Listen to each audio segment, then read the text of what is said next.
জামাতে ইসলামীর সমাবেশ এবং জামাতে ইসলামীর যে মূল পয়েন্টটা ফোকাসটা ছিল তাদের 7 দফার বাইরে দুর্নীতিমুক্ত বাংলাদেশ, এই যে স্বপ্নটা তিনি তুলে ধরলেন, জনগণকে যে বললেন, এই বিষয়টা কি আসলে শুধু রাজনৈতিক, নাকি আসলে তারা সত্যিই বাংলাদেশকে এইরকম একটা দুর্নীতিমুক্ত বাংলাদেশ হিসাবে দেখতে চায় বা গড়ে তোলার ইচ্ছা তাদের আছে?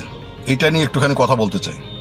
বাংলাদেশে একটা কথা আছে ভাই, যে কোনো প্রতিশ্রুতি দেওয়ার ক্ষেত্রে আরে ওটা তো রাজনৈতিক বক্তব্য, রাজনৈতিক বক্তব্য মানে কথা হচ্ছে যে যাই বলুক সেটা যদি বাস্তবসম্মত মনে না হয় বা সেটা যদি বাস্তবায়ন করা না হয় তাহলে এক কথায় বলে দেওয়া যায় আচ্ছা এইটা একটা রাজনৈতিক বয়ান ছিল।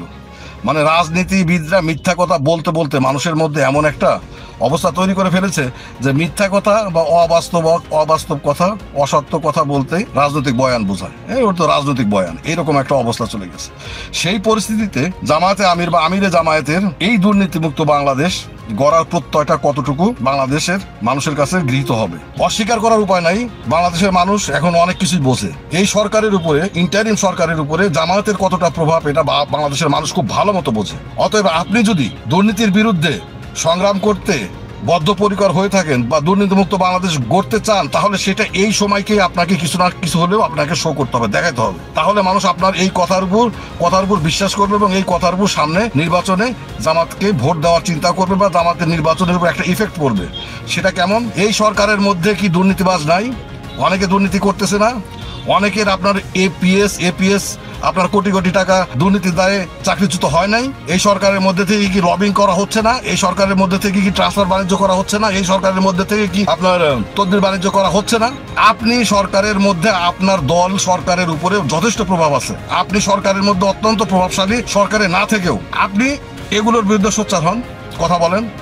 আপনি যদি এটা করতে পারেন, এই স্লোগান যদি তুলতে পারেন, এই সরকারের মধ্যে থেকে যারা দুর্নীতির সাথে যুক্ত তাদের বিরুদ্ধে আপনি যদি কথা বলেন, মানুষ আপনাকে বিশ্বাস করবে, আপনার দলকে বিশ্বাস করবে। এই নির্বাচনেই আপনি এমন একটা ফল পাবেন যে ফল আপনি কল্পনা করেন নাই। আর ইয়াং জেনারেশন তো আছেই, কিন্তু সেটা কি আপনি পারবেন? যদি পারেন তাহলে আপনার এই বক্তৃতাকে মানুষ রাজনৈতিক বক্তব্য হিসাবে নেবে না, এটাকে অনেকটা আপনার মনের ইচ্ছা বা মনের আগ্রহ, সঠিক আগ্রহ হিসাবে নেবে। দেখাইতে হবে ভাই, রাজনীতিবিদরা রাজনীতি করতে করতে, মিথ্যা কথা বলতে বলতে, মিথ্যা প্রতিশ্রুতি দিতে দিতে আমাদেরকে এমন একটা পর্যায়ে নিয়ে গেছে যা আমরা আর কোনো রাজনীতিবিদদের কথা বিশ্বাস করতে পারি না। সে যে দলেরই হোক না কেন, আমরা রাজনীতিবিদদের কোনো কথার উপর আস্থা রাখতে পারি না, যে দলেরই হোক না কেন। যে কারণে গণ অভ্যুত্থানটা, জুলাইয়ের অভ্যুত্থানে আমরা কোনো রাজনীতিবিদের পিছনে যাই নাই, ছোট ছোট বাচ্চা ছেলেদের পিছনে গিয়েছিলাম।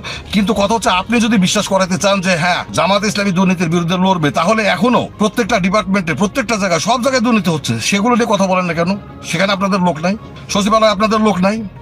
আমি ইঞ্জিনিয়ার, আমাদের ইঞ্জিনিয়ারিং সেক্টরে দুর্নীতির কিভাবে হয় সেটা আপনার যদি জানা না থাকে, আপনি জানতে চান, এই যে আমি ভিডিও লাইভ এসে বলতেছি, আমাকে ডাকেন। আপনাদের লোক কেউ না কেউ তো জামাত শিবিরের, জামাত ইসলামের এই ভিডিওটা দেখবে। যদি কোন ডিপার্টমেন্টে কোন পদ্ধতিতে কিভাবে দুর্নীতি হয় আপনি জানতে চান, আমাকে বলেন, আমি আপনাকে লিখিত আকারে সুন্দর করে দিয়ে আসবো। আপনি এটার বিরুদ্ধে কিভাবে ব্যবস্থা নিতে হবে সেটাও আমি আপনার বলে দিয়ে আসবো, যে এইভাবে করলে পারে মানে সাপও মরবে, লাঠিও ভাঙবে। আমি আপনার মনে করে বলে দিয়ে আসবো কোন ডিপার্টমেন্টে কত পার্সেন্ট আপনার মনে করেন পিসি দিতে হয়, কোন ডিপার্টমেন্টে কাজের মধ্যে থেকে কিভাবে সেভিংস করা হয়, কোন ডিপার্টমেন্টে আপনার স্বয়ং ইঞ্জিনিয়ার এক্সেল কন্ট্রাক্টরদেরকে নিয়ে, ঠিক আছে, সিন্ডিকেট করে, ঠিক আছে, সে চাকরির পাশাপাশি আপনার বিজনেস করে, সেটা আমি বলে দেব। এবং যেটা অনলাইন পদ্ধতিতে যে আপনার মনে করেন টেন্ডার হয়, সেই টেন্ডারের মধ্যে যে ফাঁক ফোকর, আমি চাইলে ওই অনলাইন পদ্ধতির টেন্ডার করেও আমার পছন্দের কন্ট্রাক্টরকে কাজ দিতে পারি, কোথায় কিভাবে সেটাও আমি জানিয়ে দেবো। আমি সব জানি, কিন্তু কথা হচ্ছে আপনার কি জানার আগ্রহ আছে? এগুলো জানতে পারলে, চুরি যে কিভাবে হয় এটা না জানলে আপনি চুরি ঠেকাবেন কিভাবে? চুরি কিভাবে হয় এটা আগে আপনাকে জানতে হবে, তাহলে আপনি চুরি ঠেকাতে পারবেন। সো ডিপার্টমেন্টগুলোর মধ্যে কিভাবে দুর্নীতি হয় সেটা আপনি জানার চেষ্টা করেন। আপনাকে কোনো ইঞ্জিনিয়ার স্বেচ্ছা যে দুর্নীতিবাসী আপনাকে কেন বলবে? সো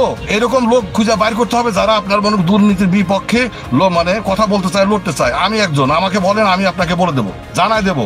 এবং কিভাবে কি করলে এখানে দুর্নীতি শেষ করা সম্ভব না, কিন্তু একটা কন্ট্রোলে নিয়ে আসা সম্ভব, সেটা আমি আপনাকে বলে দিতে পারবো। এখন কথা হচ্ছে, আপনি যদি দুর্নীতির বিরুদ্ধে সত্যি সরব হন, তাহলে নির্বাচনের আগে আপনাকে দৃশ্যমান কিছু একটা দেখাতে হবে। অন্তত সরকারের মধ্যে যারা এদিক ওদিক করতেছে, যাদের নামে প্রচুর গুজব আপনার দেশের মধ্যে রয়েছে, তাদের বিরুদ্ধে আপনাকে কথা বলতে হবে। আপনি ক্ষমতায় যাবেন, তারপরে দুর্নীতি মুক্ত করবেন, দুর্নীতির বিরুদ্ধে জিহাদ করবেন, এই কথা বাংলাদেশের জনগণ বিশ্বাস করবে না। ক্ষমতায় যাওয়ার পরে অনেকেই অনেকভাবে চেঞ্জ হয়ে যায়। আপনি ক্ষমতার আগে এমন কিছু কর্মসূচি হাতে নেন যেটার দ্বারা মানুষ বিশ্বাস করবে যে আপনি ক্ষমতায় গেলে এই কাজগুলো করবেন, তাহলে দেখবেন মানুষ ঝাঁপায় পড়বে। আমার এটা একটা উপদেশ।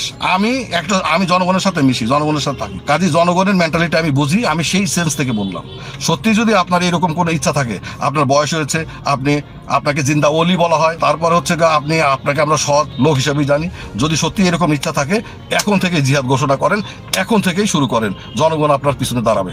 আর যদি সেটা না করেন তাহলে মনে করবে জনগণের সাথে আপনিও রাজনীতি করতেছেন, ভাওতাবাজি করতেছেন, অর্থাৎ আপনার এই বয়ানটাও রাজনৈতিক বয়ান, ক্লিয়ার কাট। তাহলে ওই ভোটের সময় যায় দেখবেন আপনার জামাতে ইসলামীর যে ভোটগুলো সেগুলোই পাবেন, অথবা ইসলামী যাদের সাথে জোট করবেন তাদের ভোটগুলোই পাবেন, সাধারণ মানুষের ভোট পাবেন না। সাধারণ মানুষের ভোট পাইতে হলে অসাধারণ কিছু আপনাকে দেখাইতে হবে বাংলাদেশে। ভালো থাকবেন।